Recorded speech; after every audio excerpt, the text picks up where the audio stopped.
Assalamualaikum warahmatullahi wabarakatuh.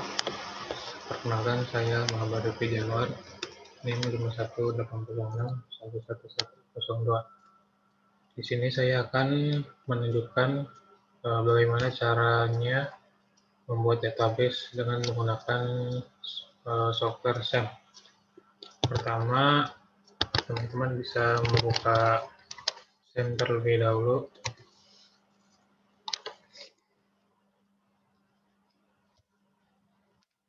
Nah, di sini teman-teman bisa mengklik modul Apache, klik Start, dan modul MySQL, klik Start.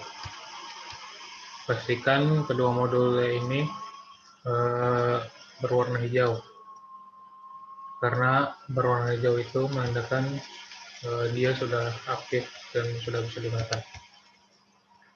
Kemudian cara pertama dalam membuat database, saya akan menunjukkan cara membuat database dengan menggunakan command prompt. Langkah pertama yaitu klik cd, pasti baris miring, kemudian klik dir, enter, kemudian klik cd, enter, kemudian klik cd, spasi mysql, enter, kemudian klik cd lagi, klik bin, enter, kemudian klik mysql.exe, spasi if you root. Nah, kemudian pertama-tama kita akan melihat terlebih dahulu apakah kita sudah mempunyai database atau belum, dengan cara show databases, titik koma, enter. Nah, di sini saya sudah mempunyai database minimarket. Kemudian bagaimana caranya kita menggunakan database minimarket tersebut, yaitu caranya dengan mengetikkan use minimarket, titik koma, enter. Nah, di sini ada kalimat database change. Database change artinya database minimarket sudah aktif dan bisa digunakan. Kemudian selanjutnya kita akan melihat tabel apa saja yang sudah ada di database minimarket dengan cara show tables, titik koma, enter. Di sini sudah sebelumnya saya sudah membuat 6 baris tabel ya. Yang pertama ada barang, jenis barang, karyawan, member, kemudian supplier. Kemudian jika teman-teman ingin membuat tabel baru, teman-teman bisa mengetikkan kata atau sintek create.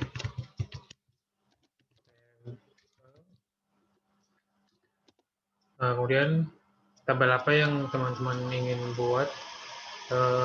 Di sini saya akan membuat tabel merek, kurung buka, spasi kurung buka, enter. Kemudian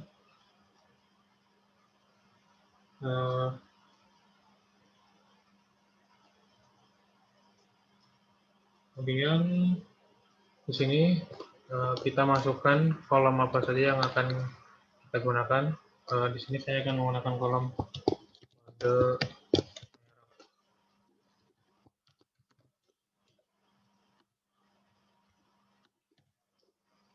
Kemudian kita menentukan jenis datanya apa.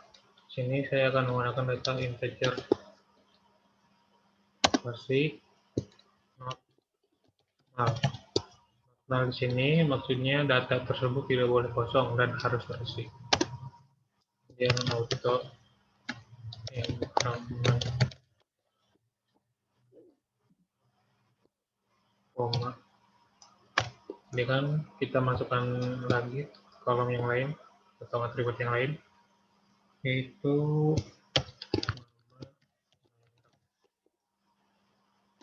tentukan lagi jenis datanya atau tipenya, yaitu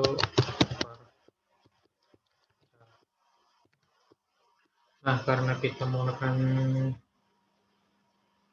varchar, di sini kita akan menentukan batas maksimal penggunaan karakternya.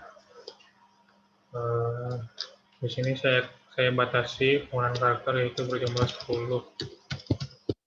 Belum tutup. Nah, koma lagi, enter. Kita masukkan lagi atribut yang lain, itu nama barang. Kita tentukan lagi datanya. Kemudian kita batasi karakternya yaitu 15. Jangan lupa not juga, koma. Nah, di sini saya juga akan sebelum lanjut, saya akan mengkonfirmasi dulu di pemain forum ini. Saya hanya akan menunjukkan bagaimana cara membuat tabel dan menentukan primary key saja. Untuk menentukan origin key nanti saya akan bahas di aplikasi atau media PHP MyAdmin. Kemudian lanjut ya, di sini saya akan menentukan primary key-nya itu dengan mengetikkan sintek primary key dan kurung buka tabel atau atribut mana yang ingin kalian jadikan primary key. Di sini saya akan menggunakan kode merek sebagai primary key. Kemudian enter, kurung tutup, titik koma, enter. Nah, di sini ada bacaan query OK. Artinya tabel tersebut sudah dibuat. Untuk memastikan apakah tabel tersebut benar-benar ada atau tidak, kita akan melihatnya dengan cara show database kembali, koma, maaf, show table, koma. Nah, di sini kita tadi sudah menambahkan atribut merek. Di sini sudah tertera ya, ada. Artinya tabel merek sudah terdapat di database minimarket. Terus saya lanjut ke PHP MyAdmin, cara membuat database di PHP MyAdmin.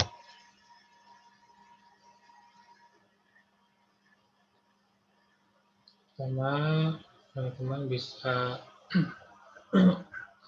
membuka browser teman-teman terlebih dahulu. Saya di sini menggunakan Mozilla Firefox. Ketikkan localhost, enter.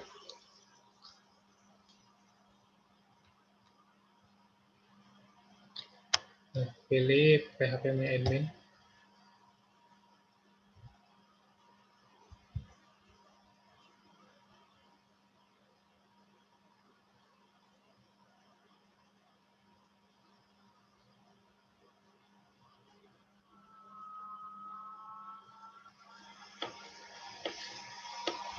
Nah, sudah masuk ke PHP MyAdmin.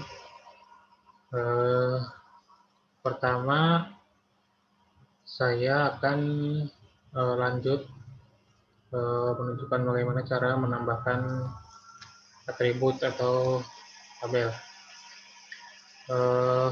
Di sini kita tadi sudah menggunakan database minimarket dan akan melanjutkan membuat tabel kembali. Nah, di sini sudah ada 7 tabel. Kemudian ada kata buat tabel. Kita ketikkan di sini tabel atau atribut apa yang akan kita gunakan. Di sini saya akan membuat atribut user dengan jumlah kolom itu 3 klik kirim.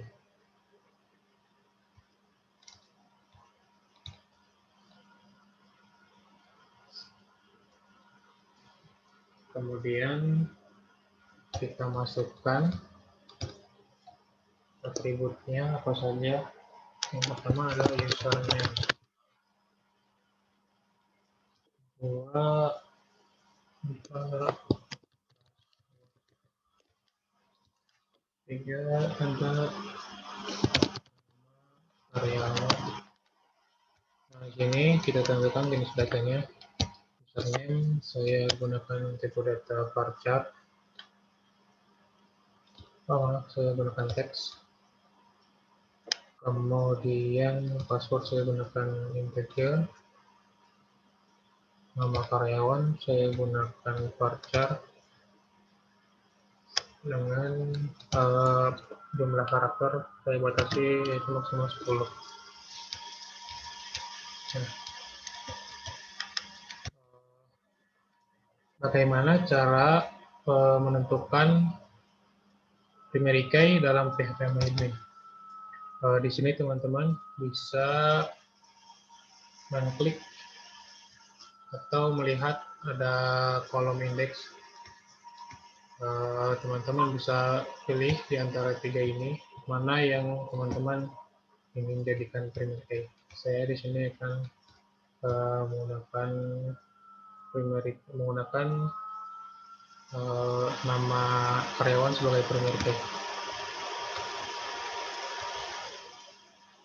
Masukkan core-nya tadi berapa? 10.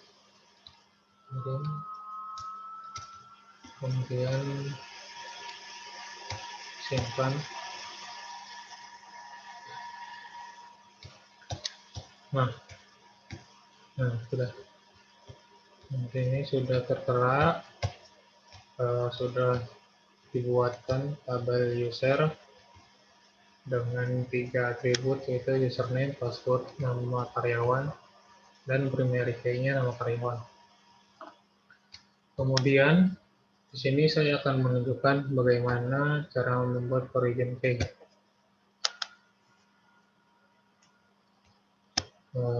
Teman-teman, sebelumnya saya akan membuat origin key di tabel user. Kemudian klik struktur, klik tampilan hubungan, terus teman bisa masukkan bebas nama constraint-nya apa aja. Departemen bisa on highlight-nya restrict, on update saya menggunakan cascade. Kemudian di sini nama karyawan. Kolom ini maksudnya kolom atau atribut mana yang akan kita jadikan origin key. Ini basis data maksudnya database mana yang kita gunakan, di tabel mana relasi itu dibuat, itu di sebentar, ini tabel karyawan, kolomnya juga harus karyawan, harus nama karyawan. Kemudian jika sudah, klik simpan. Di sini sudah ada bacaan query SQL Anda berhasil dieksekusi. Untuk memastikan origin key tersebut benar-benar sudah ditentukan atau terbuat, kita akan melihatnya di tabel relasi, yaitu dengan cara klik database menu market, kemudian klik lainnya, pilih designer.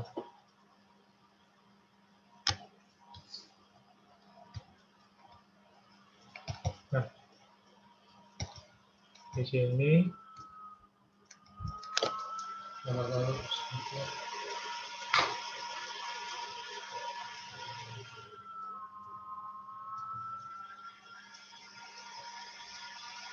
sini sudah ada banyak atribut atau tabel atau entitas yang sudah saya buat dan sudah saya tentukan juga origin key-nya.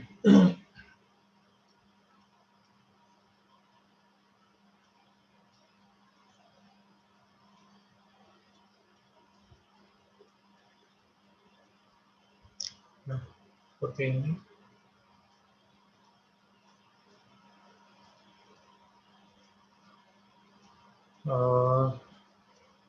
Di sini ada hubungan antara user dan karyawan, antara karyawan dengan pembelian, kemudian entitas barang mempunyai hubungan dengan entitas supplier dan pembelian. Kemudian member juga ada hubungan dengan entitas pembelian dan sebagainya. Mungkin cukup sekian penjelasan atau tutorial bagaimana cara membuat database. Kurang lebihnya mohon maaf. Saya akhiri. Wassalamualaikum warahmatullahi wabarakatuh.